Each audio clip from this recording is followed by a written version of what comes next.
ವೀಕ್ಷಕರೇ, ಇದನ್ನು ಕಟ್ಟಿರುವ ಇಸುವೆಯನ್ನು ದಯವಿಟ್ಟು ಗಮನಿಸಿ. ಇದು 1890ರಲ್ಲಿ, ಅಂದರೆ ಬ್ರಿಟಿಷರು ನಮ್ಮ ದೇಶವನ್ನು ಆಳುತ್ತಿದ್ದಾಗ ಕಟ್ಟಿದಂಥ ಒಂದು ರಿಸರ್ವಾಯರ್. ಈ ರಿಸರ್ವಾಯರನ್ನು ಈ ದುಬ್ದಾಳದ ಹತ್ತಿರ ಕಟ್ಟಲಾಗಿದೆ. ಯಾಕೆ ಕಟ್ಟಲಾಗಿದೆ ಅಂದರೆ, ಇಲ್ಲಿಂದ 4 ಕಿಲೋಮೀಟರ್ ದೂರದಲ್ಲಿ ಗೋಕಾಕ್ ಫಾಲ್ಸ್ ಹತ್ತಿರ ಗೋಕಾಕ್ ಜಲಪಾತವಿದ್ದು, ಅಲ್ಲಿಂದ ವಿದ್ಯುತ್ ಉತ್ಪಾದನೆಗೋಸ್ಕರ ಈ ರಿಸರ್ವಾಯರ್ನು ಇಲ್ಲಿ ಕಟ್ಟಲಾಯಿತು.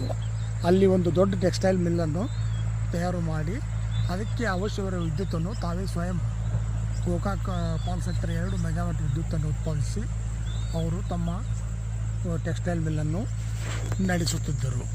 ಇದನ್ನು ಕಟ್ಟಿ ಹೆಚ್ಚು ಕಡಿಮೆ ಸುಮಾರು 130 ವರ್ಷಗಳಾಗಿವೆ. ಆದರೆ ತಾವಿಲ್ಲಿ ನೋಡಬಹುದು, ಇದನ್ನು ಕಟ್ಟಿದ್ದು ನಮ್ಮ ಭಾರತ ದೇಶದ ಜನರೇ, ಆದರೆ ಕಟ್ಟಿಸಿದ್ದು ಮಾತ್ರ ಬ್ರಿಟಿಷ್ ಇಂಜಿನಿಯರ್ಗಳ ಮೇಲ್ವಿಚಾರಣೆಯಲ್ಲೇ ನಮ್ಮ ಭಾರತ ಜನರೇ ಕಟ್ಟಿದ್ದು.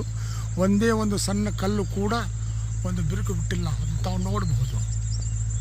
ಇದು 1890ರಲ್ಲಿ ಕಟ್ಟಿದಂಥ ದುಬ್ದಾಳ್ ಜಲಾಶಯ.